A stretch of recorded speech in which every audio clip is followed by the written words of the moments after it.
Good morning students. Chapter number 7 system of particles and rotation motion हमने start किया था।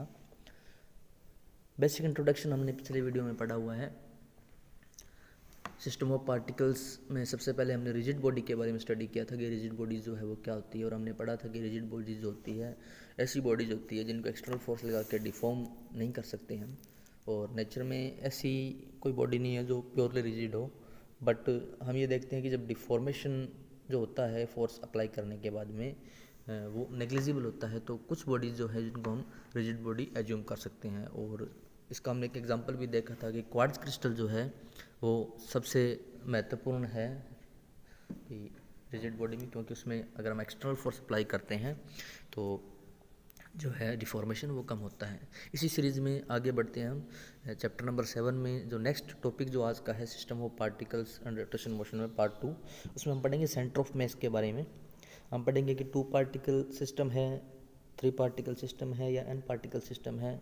Centre of मास को किस तरीके से लोकेट करते हैं, सेंटर ऑफ मास होता क्या है, वेक्टर फॉर्म में सेंटर ऑफ मास को किस तरीके से हम डिनोट करेंगे, और जो सिमेट्रिकल बॉडीज़ होती है जैसे थिन रॉड है, रिंग, डिस्क, स्फीयर, सिलेंडर है, इनका सेंटर ऑफ मास जो है वो कैसे लोकेट किया जाता है। तो ये आज हम लोग पढ़ने वाले हैं। तो स्टार्ट करते हैं। सबसे पहले सेंटर ऑफ मास के बारे में हम बात करेंगे। सेंटर ऑफ मास एक्चुअल में होता क्या है। देखिए, कोई भी जो रिजिड बॉडी है, या हम ये कह सकते हैं कि कोई n पार्टिकल सिस्टम है, एक ऐसा सिस्टम जिसमें बहुत सारे पार्टिकल्स हैं, तो हर पार्टिकल का अपना एक मास होगा। तो उस बॉडी में जितने भी पार्टिकल्स हैं उन सभी पार्टिकल्स का मास जो है वो एक किसी पर्टिकुलर पॉइंट के ऊपर कॉन्सेंट्रेटेड मान सकते हैं हम। भी सारी बॉडीज़ का जो मास है वो उस पर्टिकुलर पॉइंट पे एज्यूम किया जा सकता है। जिस पॉइंट पे ये एज्यूम किया जाता है उसको हम बोलते हैं सेंटर ऑफ मास। अब ये जो पॉइंट है ये फिजिकली वहाँ हो भी सकता है और नहीं भी हो सकता है। एग्जाम्पल के तौर पर हम एक सॉलिड स्फीयर लेते हैं। उस सॉलिड स्फीयर में उसका जो सेंटर ऑफ मास होता है सिमेट्रिकल है, ये तो इसका सेंटर ऑफ मास इसका ज्योमेट्रिक सेंटर पे होगा, यानी इसके सेंटर पे होगा, और फिजिकली वहाँ होता भी है, मास होता है उस पॉइंट पे जहाँ हम सेंटर ऑफ मास एज्यूम करते हैं। और सेकंड एग्जांपल हम लेते हैं रिंग का। रिंग जो होती है उसका भी सेंटर ऑफ मास जो होता है उसके सेंटर पे होता है, पर फिजिकली वहाँ पर कोई मास नहीं होता। तो सेंटर ऑफ मास जो है वो फिजिकली वहाँ हो भी सकता है और वहाँ पर फिजिकली नहीं भी हो सकता है किसी बॉडी में। पर हमें ये समझना है कि सेंटर ऑफ मास जो होता है वो होता क्या है एक्चुअल में एक ऐसा पॉइंट एज्यूम किया जा सकता है जहाँ पे सारा का सारा जो मास है बॉडी का वो कॉन्सेंट्रेटेड मान सकते हैं। ओके, तो सबसे पहले हम बात करते हैं कि सेंटर ऑफ मास जो होता है कि जहाँ पर एज्यूम किया जा सकता है वो पॉइंट किस तरीके से फाइंड आउट करते हैं, क्या मेथड है उसको फाइंड आउट करने का। तो देखते हैं हम सेंटर ऑफ मास। सबसे पहले 2 पार्टिकल सिस्टम की हम बात करते हैं। हम एक 2 पार्टिकल सिस्टम कंसिडर करते हैं। Consider a 2 particle system along the x axis with mass m1 and m2 at the distance x1 and x2 respectively from the origin O। तो हमने ये एक एक्स वाई सिस्टम कंसिडर किया है। X axis के ऊपर हम 2 पॉइंट्स ले रहे हैं। पार्टिकल m1 मास का लिया है, सेकंड हमने लिया है पार्टिकल m2 मास का। m1 की जो ओरिजिन से डिस्टेंस है वो x1 है, और m2 की जो ओरिजिन से डिस्टेंस है वो x2 है। ये 2 पार्टिकल सिस्टम है। अब इसका सेंटर ऑफ मास कहाँ हो सकता है, तो हम फिर एज्यूम करते हैं कि C पॉइंट जो है वो इनका सेंटर ऑफ मास है, यानी इन दोनों पॉइंट का जो मास है, इन दोनों पार्टिकल्स का जो मास है वो इस C पॉइंट पर कॉन्सेंट्रेटेड हम एज्यूम कर सकते हैं। और ये जो C पॉइंट है, इस C पॉइंट की जो इस ओरिजिन से डिस्टेंस है वो सपोज XCM है।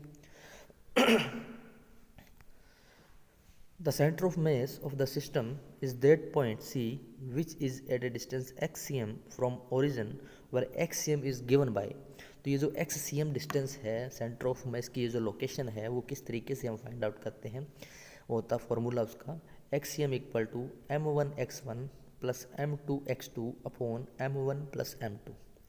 इस तरीके से हम क्या करते हैं, 2 पार्टिकल सिस्टम अगर हमें दिया हुआ है उसके सेंटर ऑफ मास की लोकेशन हम फाइंड आउट कर सकते हैं कि इनका सेंटर ऑफ मास जो है वो एक्स एक्सिस से यहाँ पर होगा।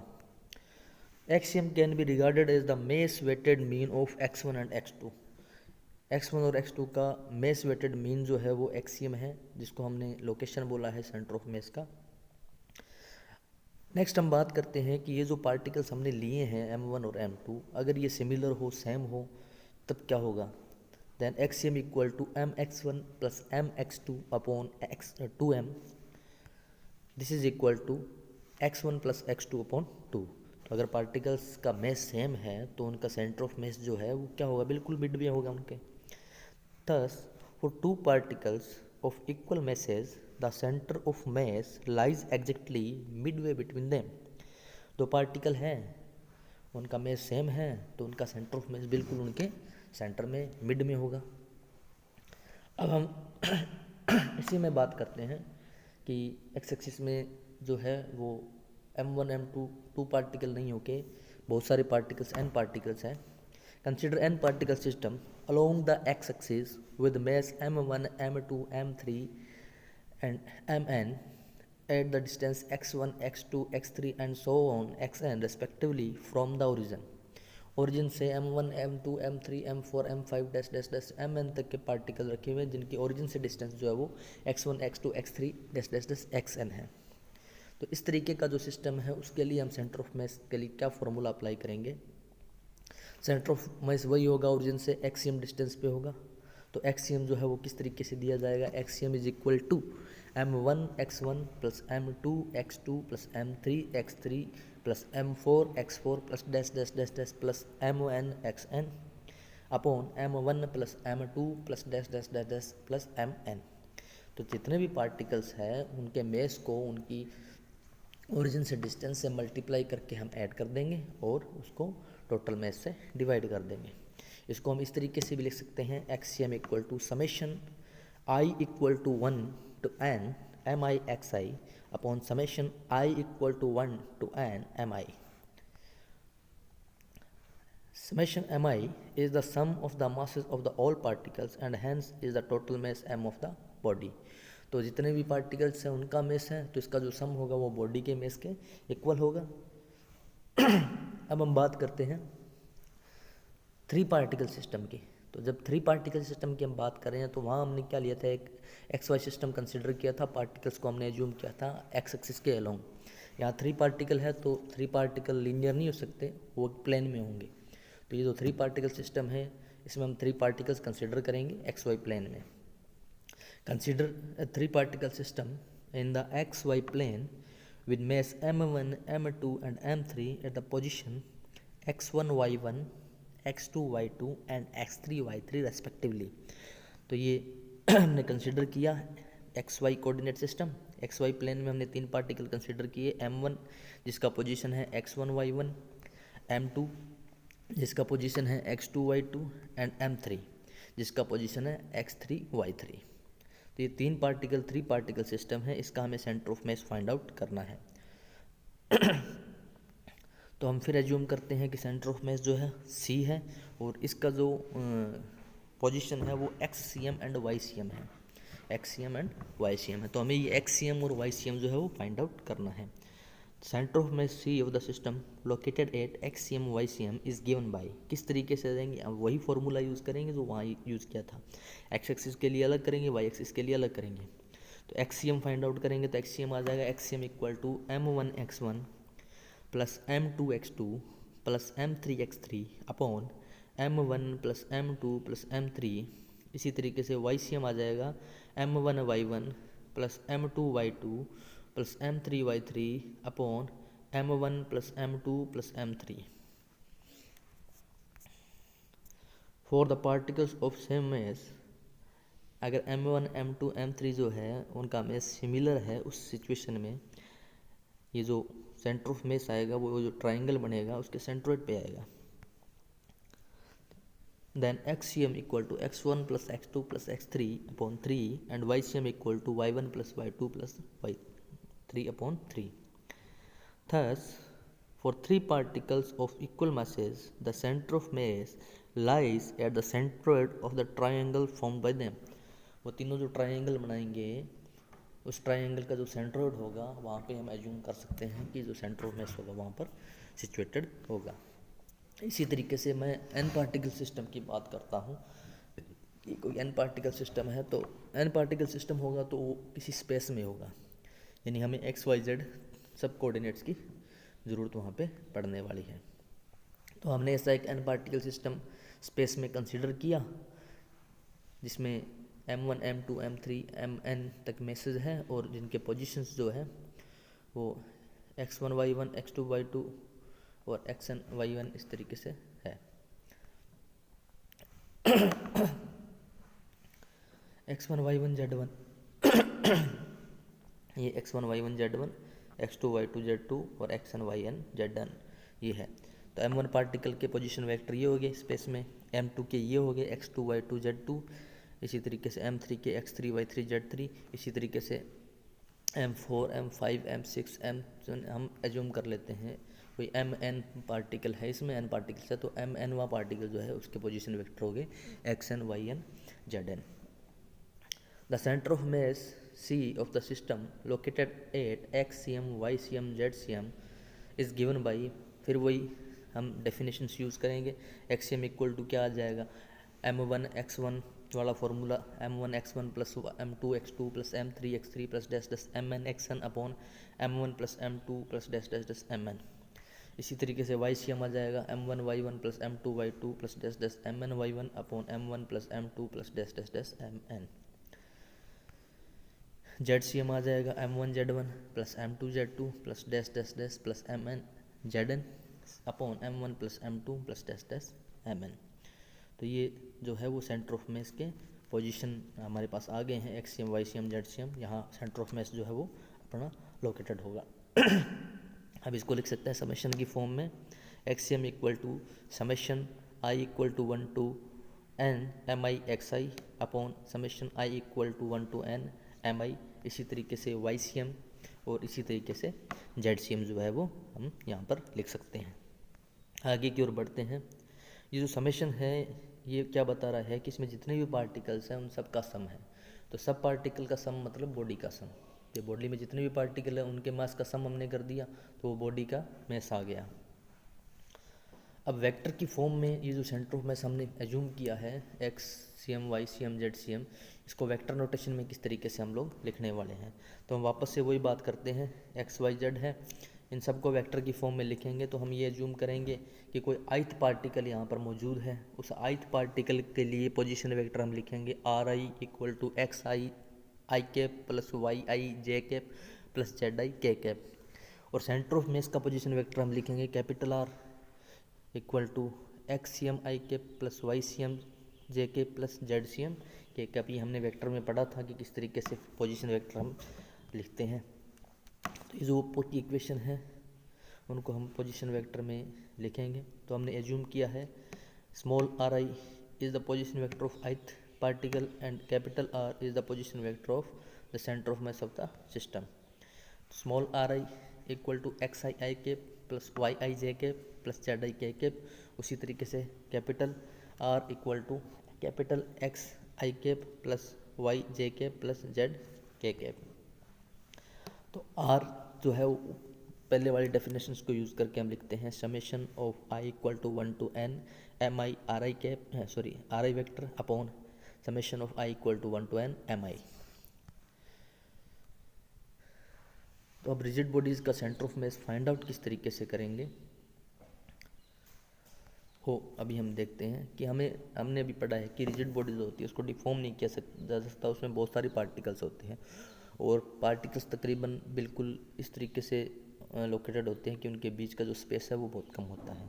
तो इतने सारे जब पार्टिकल्स हैं तो उन पे इंडिविजुअल पार्टिकल तक समेशन करना इम्पॉसिबल है। तो हम उसको क्या करते हैं, जब जो हमारी बॉडी है उसको स्मॉल मैसेज में डिवाइड कर लेते हैं और फिर उसके बाद हम इसमें इंटीग्रेशन का यूज़ करते हैं। A rigid body is a system of closely packed particles, therefore the equations discussed so far are applicable to a rigid body. जो हम पीछे बात करके आए हैं सेंटर ऑफ मास की वो यहाँ पे हम अप्लाई कर सकते हैं। The number of particles such a body is so large that it is impossible to carry out the summations over individual particles in these equation. तो पार्टिकल्स बहुत ज़्यादा है तो समेशन पॉसिबल नहीं है। तब हम क्या करते हैं, since the spacing of the particles is small the body can be treated as a continuous distribution of mass. तो ये जो बॉडी है इसको हम एक कंटिन्यूस मास डिस्ट्रीब्यूशन एज्यूम कर सकते हैं। We subdivide the body into a small element of mass del m1 del m2 dash dash del mn, इस तरीके से हम इसको डिवाइड कर सकते हैं। The ith element del mi is taken to be located at the point xi yi zi। तो कोई ith पार्टिकल है जिसका जो मैस हमने लिया है डेल mi लिया है, तो उसकी जो लोकेशन है वो xi yi zi है। The coordinates of the centre of mass are approximately given. तो वापस वही डेफिनेशन यूज़ करेंगे, X CM equal to summation of I equal to N del M I X I upon summation of I equal to N del M I. क्योंकि continuous mass distribution हमने assume किया है, तो छोटे छोटे मैस पार्टिकल्स में इसको हमने अगेन जो है डिवाइड करके इसको सम करेंगे। इसी तरीके से वाई सी एम और इसी तरीके से जेड सी हमारे पास आएगा। आगे बढ़ते हैं।